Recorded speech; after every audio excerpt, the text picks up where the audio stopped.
Assalamualaikum warahmatullahi wabarakatuh. Alhamdulillahirabbil alamin. Allahumma shalli ala Muhammad wa sallim. Baik teman-teman sekalian, pada kesempatan ini akan kita bahas mengenai tema masuknya Islam ke Nusantara. Tema ini merupakan bagian yang pertama dari kelompok makalah yang pertama pada mata kuliah Sejarah Pendidikan Islam di Indonesia. Oke teman-teman sekalian, kita langsung masuk pada pembahasan tema masuknya Islam ke Nusantara ini ya. Nah teman-teman sekalian, sebelum kita bahas mengenai teori-teori utama yang menyatakan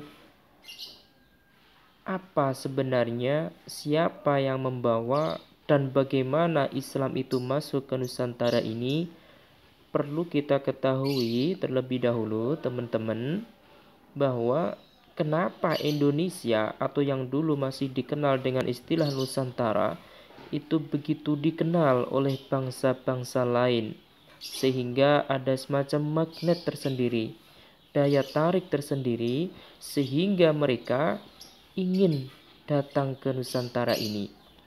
Paling tidak ada dua hal yang melatar belakanginya atau faktor yang melatar belakanginya, sebagaimana disampaikan oleh beliau Zuhairini dalam buku yang berjudul Sejarah Pendidikan Islam. Yang pertama adalah karena faktor geografisnya teman-teman.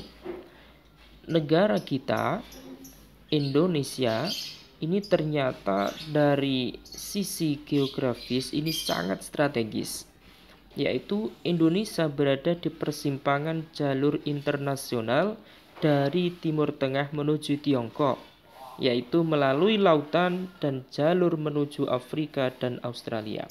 Ini menggambarkan begitu strategisnya Indonesia, baik pada saat itu maupun sekarang ini. Khusus dari sisi historis pada saat itu, tentu saja itu adalah jalur internasional yang sangat strategis, khususnya dalam bidang ekonomi, terkhusus lagi dalam bidang perdagangan, yaitu jalur yang hampir pasti dilalui oleh kapal-kapal niaga atau perdagangan pada waktu itu. Kemudian yang kedua, teman-teman sekalian, ini adalah faktor berupa kesuburan tanah. Dan hal ini pula teman-teman sekalian ternyata yang menjadi daya tarik tersendiri. Bertolak dari geografis yang strategis tadi, sehingga banyak sekali orang-orang di luar internasional, orang-orang di luar Indonesia, maksudnya teman-teman sekalian, yang singgah ke Indonesia atau Nusantara pada waktu itu, sehingga mereka mengetahui, oh ternyata kondisi tanah di Indonesia itu sangat subur sekali, khususnya dalam menghasilkan rempah-rempah yang dibutuhkan oleh bangsa-bangsa lain, teman-teman sekalian. Nah, dari dua faktor ini saja paling tidak sudah ada daya tarik sehingga mereka mau datang ke negeri ini, mau datang ke Nusantara ini, sehingga ada proses selanjutnya yaitu berupa Islamisasi. Oke, selanjutnya, nah, mengenai teori Islamisasi awal-awal di Nusantara, paling tidak dapat kita petakan menjadi 4 teori teman-teman sekalian. Yang pertama adalah teori India, kemudian yang kedua adalah teori Arab, kemudian yang ketiga teori Cina, dan yang terakhir adalah teori Persia. Sebenarnya banyak teman-teman sekalian mengenai versi yang menyatakan tentang bagaimana masuknya Islam di Nusantara ini. Namun pada penjelasan kali ini saya ambil 4 teori ini teman-teman sekalian, yaitu India, Arab, Cina, dan Persia. Kemudian teman-teman sekalian kita bahas yang pertama dulu, yaitu teori India. Teori ini dikemukakan oleh Pijnapel dan Snok Horgrove teman-teman sekalian. Pijnapel menyatakan bahwa dengan teori India ini, teman-teman sekalian, mengajukan bukti adanya persamaan madhab Syafi'i antara di anak benua India dengan di Indonesia, teman-teman, atau di Nusantara pada waktu itu. Orang-orang Arab yang bermadhab Syafi'i bermigrasi dan menetap di Gujarat dan Malabar, kemudian membawa Islam ke Nusantara. Ini adalah bukti pertama yang diajukan teman-teman sekalian. Jadi menurut Bijnapel ini adanya kesamaan madhab yang dianut antara Muslim yang ada di Nusantara dengan di Arab, teman sekalian. Ini ada kesamaan teman sekalian, ya, yaitu bermadhab Syafi'i.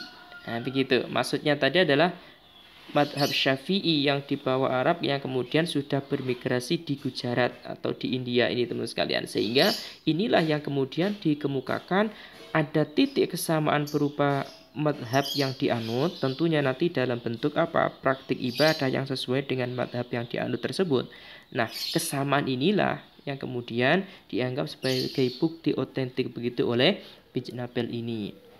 Nah, selanjutnya Bijnapel ini berpendapat bahwa Islamisasi di Nusantara dilakukan oleh orang Arab, tetapi bukan datang langsung dari Arab, melainkan dari India, terutama dari Gujarat dan Malabar. Ini adalah penjelasan penegas dari Bijnapel tentang pendapat dia yang pertama tadi mengenai teori India ini.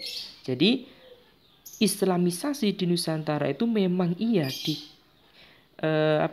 dilakukan oleh orang Arab, teman-teman. Namun orang Arab ini tidak langsung dari Arab, namun orang Arab yang sudah menetap atau bermigrasi tadi di India, terutama di Gujarat dan Malabar. Sehingga jadilah teori India menurut Bijnapel ini. Kemudian ada pendukung tentang teori ini, yaitu Snok Horgronya, teman-teman.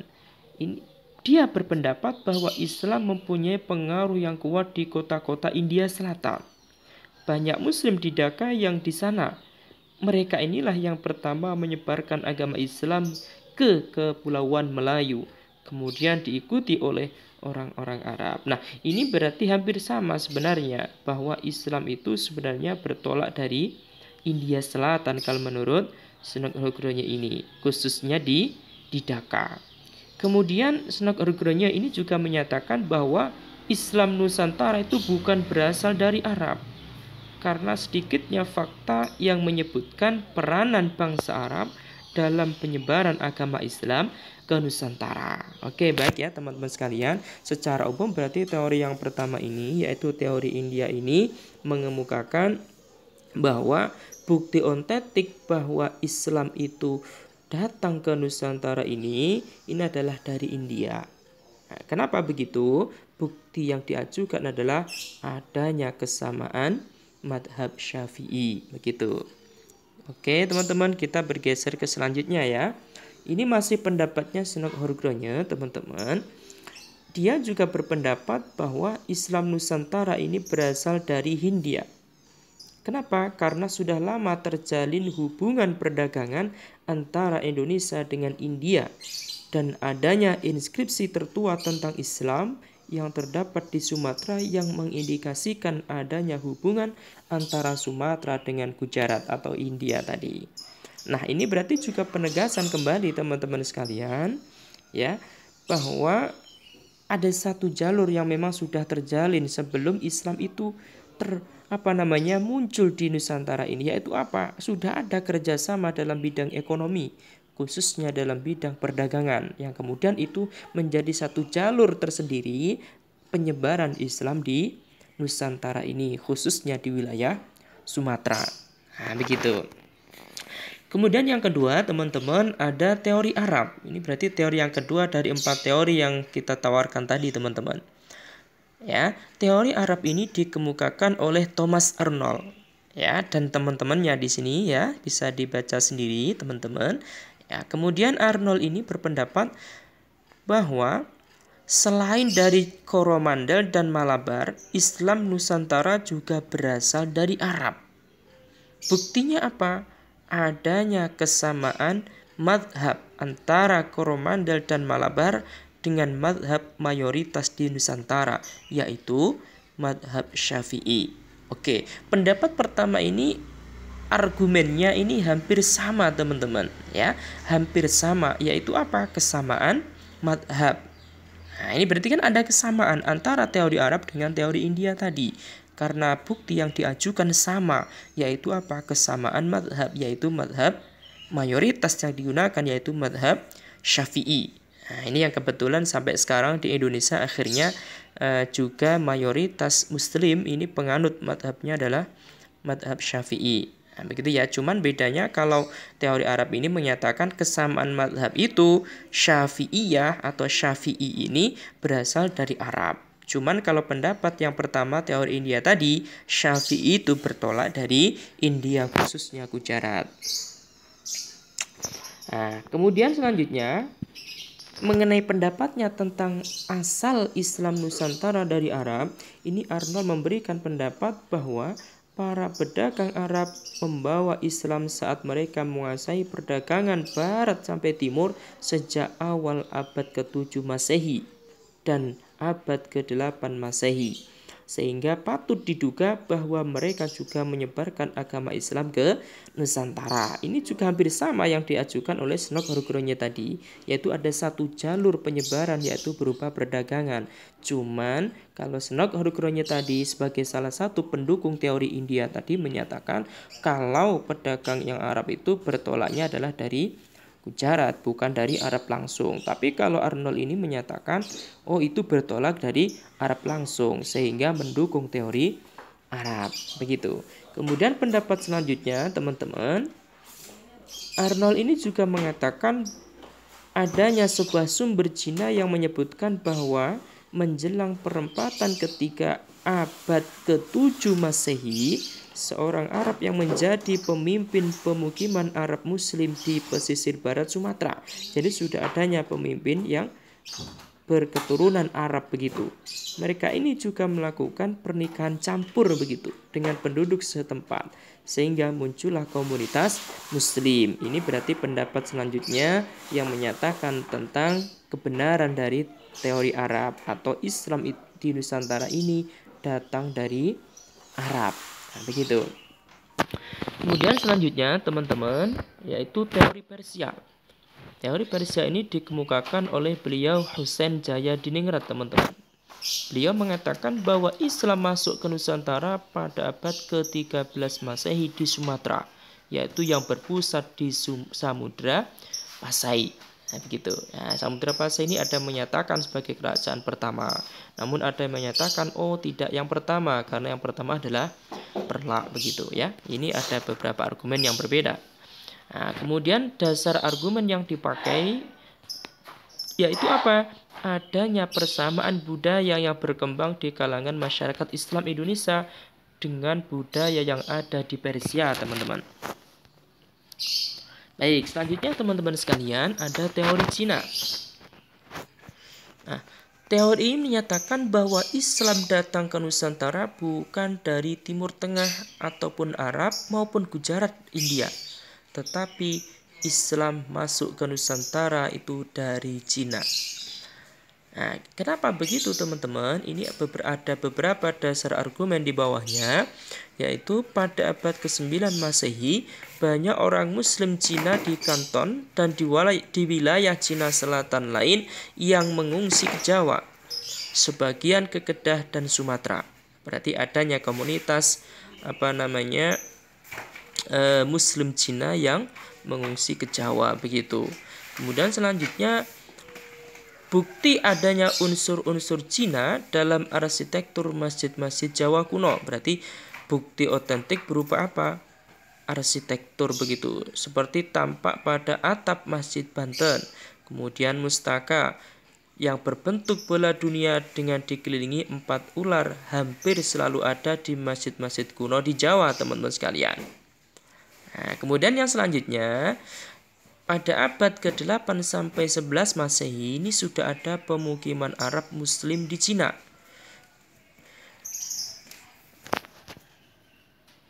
Oke, baik ya teman-teman sekalian, dari beberapa diskusi teori tadi, nah ini paling tidak dapat kita berikan kesimpulan begitu. Nah, selengkapnya nanti silahkan dipelajari sendiri ya teman-teman. Nah, ini dari beberapa teori tadi, teman-teman sekalian, ini paling tidak dapat kita berikan kesimpulan seperti ini. Jadi Islam masuk ke Nusantara itu pada abad ke-7 teman-teman. Namun baru menyebar ini pada abad ke-13 Masehi.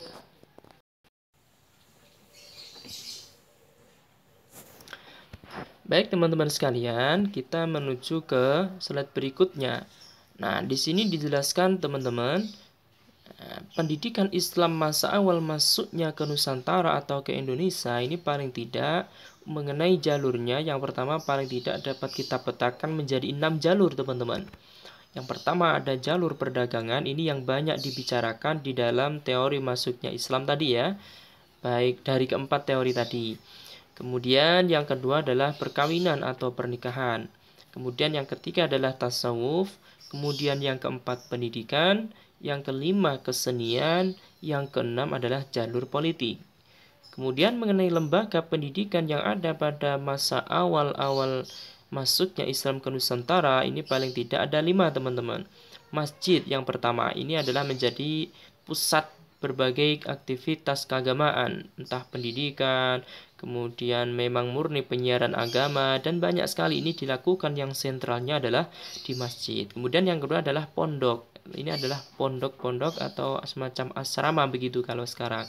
Kemudian yang ketiga ada mayunasah, kemudian keempat ada rangkang, yang kelima kemudian ada daya. Nah, baik teman-teman sekalian, setelah kita ketahui tadi tentang faktor yang melatar belakangi Nusantara ini dikenal betul oleh masyarakat di luar Nusantara sehingga mereka tertarik datang ke Nusantara ini. Kemudian telah kita ketahui pula mengenai teori-teori masuknya Islam ke Nusantara. Nah, di sini perlu sangat penting sekali ya kita ketahui faktor kenapa Islam itu mudah diterima di Nusantara. Nah, ini tentunya nanti penting kita ketahui. Nah, ini kan realnya pada saat ini teman-teman ya. Islam kan menjadi agama mayoritas di Nusantara ini. Nah, ini tentunya tidak lepas dari pijakan sejarah pada waktu itu. Ya, kenapa Islam tuh begitu mudah diterima di Nusantara ini? Yang pertama dapat kita potret dari jalur perdagangan teman-teman, karena perdagangan ini adalah yang paling banyak dibicarakan dari sekian teori yang saya tawarkan di awal tadi ya. Beberapa teori yang ditawarkan di awal tadi itu paling banyak menyentuh mengenai jalur perdagangan, walaupun juga nanti ada beberapa jalur yang lain teman-teman sekalian, sebagaimana pada penjelasan di sini paling tidak ada 6 jalur. Namun yang banyak disentuh berbagai tokoh mengenai teori masuknya Islam ke Nusantara itu adalah melalui jalur perdagangan begitu. Nah, perdagangan ini teman-teman sekalian, ya ini benar-benar memberikan faktor yang luar biasa memang pada waktu itu, sehingga Islam ini mudah diterima di Nusantara. Paling tidak melalui portal perdagangan ini ternyata nanti dapat memberikan berbagai tawaran menarik begitu terhadap calon pemeluk Islam di Nusantara ini. Yang pertama, dengan perdagangan maka dapat memberikan tawaran berupa apa? Portilitas iman. Ya, ini para saudagar pada waktu itu datang walaupun dengan motif ekonomi, yaitu melalui perdagangan itu, ternyata di sana kemudian mampu mengekspresikan Islam ketika menawarkan kepada calon pemeluk Islam itu berupa apa? Sistem iman yang instan, sistem iman yang siap pakai begitu teman-teman. Nah, buktinya apa? Cukup dengan mengucapkan 2 kalimat syahadat maka siap atau maka seseorang itu akan otomatis masuk Islam begitu ya. Kalau kita seorang muslim tentunya untuk menjaga Islam itu kan cukup dengan iman ya, iman kemudian dia itu menetap dalam Islam itu kan dengan apa? Paling tidak minimal mengucapkan 2 kalimat syahadat ini ketika sholat 5 waktu. Itu yang untuk upgrade-nya maksudnya. Tapi kalau bagi orang yang belum masuk Islam, ya ini bagaimana? Dengan mengucapkan itu maka itulah pintu masuknya. Tentunya itu kan sesuatu yang mudah teman-teman. Dengan cukup modal ucapan saja, ya kan? Kemudian dia sudah dianggap masuk Islam. Ini adalah bentuk portilitas iman teman-teman. Iman yang siap pakai begitu. Kemudian selanjutnya yang kedua, melalui jalur perdagangan pula Kemudian Islam mampu diekspresikan dalam bentuk apa, ditawarkan dalam bentuk apa teman-teman, atau perannya itu seperti apa dalam menjadikan magnet tersendiri calon pemeluk Islam itu sehingga mereka mau masuk Islam, yaitu asosiasi Islam dengan kekayaan teman-teman. Jadi kekuatan kekayaan dan ekonomi dalam bidang politik dan diplomatik. Jadi Islam itu dianggap sebagai apa? Patokan kekuatan yang pada saat itu memiliki kekuatan, kekayaan, dan ekonomi yang luar biasa sehingga kemudian dapat mempengaruhi bidang politik di Nusantara. Kalau politik pada waktu itu tentunya adalah dalam bentuk apa? Kerajaan-kerajaan begitu. Kemudian diplomatik dalam bentuk apa? Diskusi-diskusi begitu sehingga Islam itu mudah diterima. Maka kekayaan pada waktu itu, para saudagar yang kaya raya pada waktu itu datang ke Nusantara itu menjadikan daya tarik tersendiri sehingga berpengaruh dalam bidang politik khususnya, menjadi daya tarik sehingga ada ketertarikan untuk masuk Islam. Kemudian yang ketiga teman-teman ada kejayaan militer. Nah, Muslim, teman-teman sekalian, pada waktu itu yaitu dipandang sangat perkasa dalam hal peperangan. Ini tentunya sangat dibutuhkan. Dengan kondisi keamanan yang tentunya belum seperti saat ini, teman-teman, sangat dibutuhkan sekali pelindung.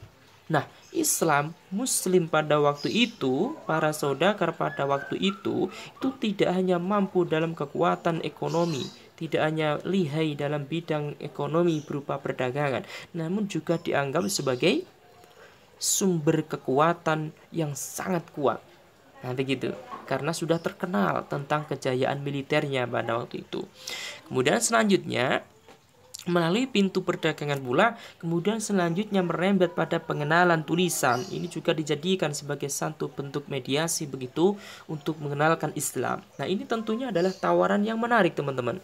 Karena secara umum Asia Tenggara pada waktu itu belum mengenal tulisan secara umum begitu. Sehingga ini adalah hal yang menarik karena mengenalkan Islam dengan tulisan.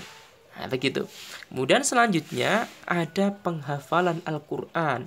Tentunya di sini tidak secara utuh begitu ya, totalitas begitu belum. Sebagaimana mungkin kalau sekarang dapat kita lihat banyaknya pesantren-pesantren tahfidz di Indonesia ini, tentunya belum seperti itu pada waktu itu. Namun pada saat itu adalah sebagai modal dasar untuk kepentingan ibadah itu berupa apa? Media-media, metode-metode pembelajaran pengenalan Islam itu dengan menghafal khususnya untuk kepentingan ibadah. Khususnya misalkan nih contoh adalah sholat misalkan. Tentunya kan banyak hal yang di situ untuk dihafal. Nah, metode menghafal ini ternyata menjadi satu tawaran yang menarik juga. Nah, menyenangkan begitu pada waktu itu. Kemudian selanjutnya ada penyembuhan teman-teman. Nah, penyembuhan ini teman-teman itu juga menjadi hal yang menyedot perhatian calon pemeluk Islam pada waktu itu. Jadi Islam pada waktu itu hadir dalam bentuk kekuatan ekonominya, kemudian kejayaan militernya. Ya, ternyata selanjutnya ini yang menjadi daya tarik ini adalah kemampuan tokoh-tokoh Islam dalam menyembuhkan atau ilmu-ilmu tib begitu ya kalau dalam Islam, atau ilmu-ilmu penyembuhan. Ini menjadi daya tarik. Jadi masuk Islam dengan motivasi biar sehat. Nah, itu berarti banyak pintu ternyata. Kemudian selanjutnya adalah ajaran moral. Ini adalah yang saya rasa yang sangat krusial teman-teman sekalian ya. Jadi Islam hadir walaupun melalui pintu perdagangan, namun muncul dalam bentuk ajaran moral. Ini yang penting kita ketahui teman-teman. Ini adalah intisari dari agama itu adalah akhlak atau moral begitu. Jadi pada saat itu teman-teman, jadi perdagangan itu tidak hanya kemudian memunculkan atau mengekspresikan bentuk transaksi yang orientasinya adalah ekonomi atau kekayaan saja, tidak. Tapi praktik perdagangan yang ditawarkan oleh saudagar-saudagar ya yang membawa Islam pada waktu itu, ini menawarkan praktik jual beli yang benar-benar beretika, yang sangat bermoral, dan itu yang selanjutnya menjadi satu daya tarik. Oh, ini berdagang kok sangat bagus sekali, menerapkan prinsip kejujuran, antarodin, saling ridho. Itu yang kemudian menarik perhatian masyarakat Nusantara pada waktu itu. Kemudian yang menarik selanjutnya adalah ada tawaran-tawaran berupa apa? Selamat dari kekuatan-kekuatan jahat. Tentunya sudah tidak asing lagi bahwa ketika Nusantara ini masih kuat dengan nuansa Hindunya, ini banyak sekali teman-teman sekalian tentang kekuatan-kekuatan jahat yang dapat mengganggu dan sebagainya begitu. Kemudian ada tawaran juga yang menarik, yaitu apa? Kebahagiaan nanti di akhirat. Tentunya ini adalah nilai-nilai moral teman-teman, yang ini kemudian menjadi semacam tawaran baru bagi calon pemeluk Islam, yaitu masyarakat Nusantara pada saat itu. Oke, baik, selanjutnya teman-teman sekalian, ini adalah slide yang terakhir teman-teman, ya, mengenai faktor Islam mudah diterima di Nusantara ketika dipotret dari karakteristik Islam dan metode penyiarannya. Paling tidak ada 3 hal. Yang pertama adalah kenapa Islam itu mudah diterima? Satu, aturan yang lunak dan tidak memberatkan. Mudah sekali teman-teman. Untuk menjadi muslim itu sangat mudah sekali pada waktu itu. Bahkan sekarang kan juga begitu. Yaitu apa? Masuk Islam diantaranya, contohnya, masuk Islam cukup dengan mengucapkan 2 kalimat syahadat. Mudah, praktis, gratis. Mudah sekali untuk masuk Islam itu. Nah, begitu. Ketika sudah di dalam bagaimana? Tetap mudah. Kita lihat yang kedua, teman-teman, tugas dan kewajiban yang sederhana dan mudah dilaksanakan.